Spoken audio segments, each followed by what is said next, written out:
3 ട്രെയിനിൽ കയറേണ്ടവർ ഒന്നിച്ചൊരു ട്രെയിനിൽ കയറാൻ ശ്രമിച്ചാൽ എന്തുണ്ടാകും?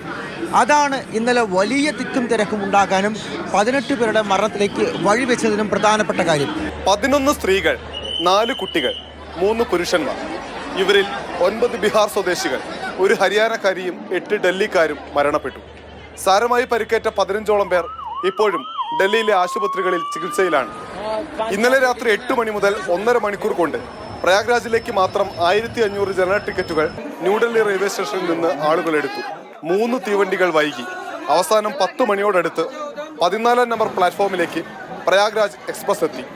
അതേ സമയത്ത് തന്നെ 16ാമത്തെ പ്ലാറ്റ്ഫോമിലേക്ക് പ്രയാഗ്രാജ് സ്പെഷ്യൽ എക്സ്പ്രസ് എത്തുന്നുവെന്ന അനൗൺസ്മെന്റും വന്നു.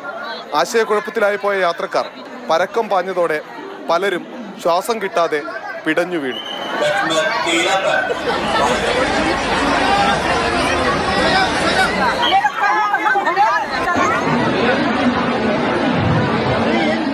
അനൗൺസ്മെന്റിലെ അപാകവും തീവണ്ടികൾ വൈകിയതുമാണ് ദുരന്തത്തിലേക്ക് നയിച്ചതിന്റെ കാരണമായി ഡൽഹി പോലീസ് പ്രാഥമികമായി കണ്ടെത്തിയത്.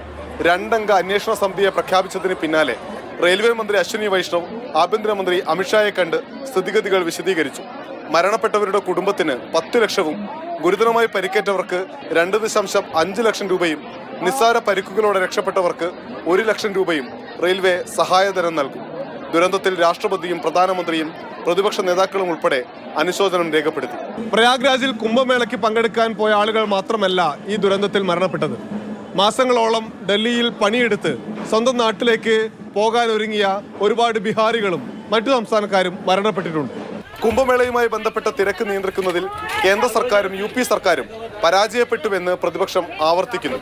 സർക്കാരിന്റെ നിർവികാരതയും റെയിൽവേയുടെ പരാജയവും ഒരിക്കൽ കൂടി തെളിയിക്കപ്പെട്ടുവെന്ന് രാഹുൽ ഗാന്ധിയുടെ വിമർശനം. മാതൃഭൂമി ന്യൂസ്, ഡൽഹി.